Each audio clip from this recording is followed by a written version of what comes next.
بسم اللہ الرحمن الرحیم۔ ابتدا ہے رب الجلیل کے بابرکت نام سے جو بڑا مہربان نہایت رحم والا ہے۔ بخت نصر بادشاہ ابتدا میں نہایت نیک بخت و صالح تھا۔ حضرت زکریا و یحییٰ کی نہایت اطاعت کرتا تھا۔ اتفاقاً اس نے ایک عورت سے نکاح کیا جس کے ہمراہ ایک لڑکی نہایت حسینہ و جمیلہ پہلے شوہر سے تھی۔ جب وہ لڑکی سان بلوغت کو پہنچی تو بادشاہ اس کی بہار حسن دیکھ کر ففتہ و دیوانہ ہو گیا۔ اس کی ماں کو پیغام دیا، وہ بہت خوش ہوئی، مگر دل میں اندیشہ کیا کہ بادشاہ پیغمبروں کا مطیع ہے اور نکاح اللہ کے پیغمبر کی شریعت کے خلاف ہے، وہ کیوں اس کام کی اجازت دیں گے؟ اس لیے بادشاہ سے کہا کہ تم اس کا مہر ادا نہ کر سکو گے۔ اس نے دریافت کیا کہ کتنا مہر ہے؟ جو کچھ کہو میں دوں گا۔ عورت نے کہا اس کا مہر تمہارے دونوں پیغمبروں کا سر ہے، اگر تم یہ مہر ادا کر سکو تو لڑکی حاضر ہے، ورنہ اس کا نام مت لو۔ بادشاہ نے کہا کہ یہ پیغمبر ہمارے دشمن نہیں بلکہ ہمارے خیر خواہ اور دعا گو ہیں، ان کو بے جرم گناہ قتل کرنا ظلم عظیم ہے۔ اس کے سوا کچھ مانگو، جو مہر مانگو مجھے منظور ہے۔ اس نے کہا اس کے سوا کوئی مہر نہیں۔ بادشاہ نے ہوائے نفسانی سے مغلوب ہو کر فوج کو حکم دیا کہ دونوں بے گناہوں کا سر کاٹ لاؤ۔ حکم کے بموجب سپاہیوں نے جا کر اول حضرت یحییٰ کو بیت المقدس میں قتل کیا اور حضرت زکریا یہ حال دیکھ کر جنگل کی طرف بھاگ نکلے۔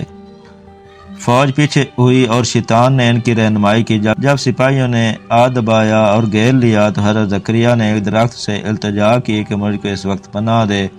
وہ درخت پھٹ گیا، اس کے اندر سما گئے اور وہ پھر بند ہو گیا، لیکن قدرے کپڑا باہر رہ گیا۔ فوج متحیر ہوئی کہ کہاں غائب ہو گئے۔ شیطان نے نشان دیا کہ اس درخت کے اندر ہیں اور یہ کپڑا ان کے موجود ہونے کی علامت ہے۔ پھر شیطان نے آرے کی ترکیب بتلائی، درخت چیرا گیا۔ جب نوبت آرا کی سر تک پہنچی تو حضرت یحییٰ نے سسکی بھری، حکم الہی نازل ہوا، اگر اف کرو گے تو پیغمبری سے خارج کر دیے جاؤ گے۔ تم نے غیر سے کیوں پناہ مانگی؟ اگر ہم سے التجا کرتے تو کیا ہم پناہ نہیں دے سکتے تھے؟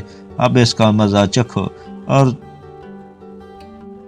چپ چاپ سر پر آرا چلنے دو۔ قرضے کے سر سے پاؤں تک جسم چیرا گیا اور حضرت زکریا نے دم نہ مارا۔ جب دونوں پیغمبر اس بے دردی سے قتل ہوئے تو غضب الہی نازل ہوا، دن تاریک ہو گیا۔ ایک بادشاہ فوج خونخوار لے کر چڑھا اور اس شہر کے باشندوں کو گرفتار کر لیا۔ حضرت یحییٰ کا خون بند نہ ہوتا تھا، جب قبر میں رکھتے تھے تو قبر خون سے لبریز ہو جاتی تھی۔ بادشاہ کے لشکر نے قسم کھائی کہ جب تک خون بند نہ ہوگا میں قتل سے باز نہ رہوں گا۔ ہزارہا آدمی تہتے کر دیے لیکن خون بند نہ ہوا۔ اس وقت ایک شخص حضرت یحییٰ کی لاش پر آیا اور کہا کہ تم پیغمبر ہو یا ظالم؟ ایک خون کے بدلے میں ہزار آدمی قتل ہو چکے، اب کیا سارے جہاں کو قتل کراؤ گے؟ اتنا کہنا تھا کہ خون بند ہو گیا۔ جامع دمشق میں حضرت یحییٰ کی قبر ہے۔ حاصل اس بیان سے یہ ہے کہ اللہ تعالیٰ کے سوا کسی سے مدد نہ مانگی جائے کہ جب ایک نبی کو بھی اللہ تعالیٰ نے بطور تنبیہ کے آرے سے چروا دیا تو ہماری حیثیت کیا ہے؟ چنانچہ اس لیے اس واقعے سے سبق حاصل کرتے ہوئے ہمیں چاہیے کہ نہ تو کبھی کسی پر ظلم کریں اور نہ اللہ کے سوا کسی سے مدد مانگیں۔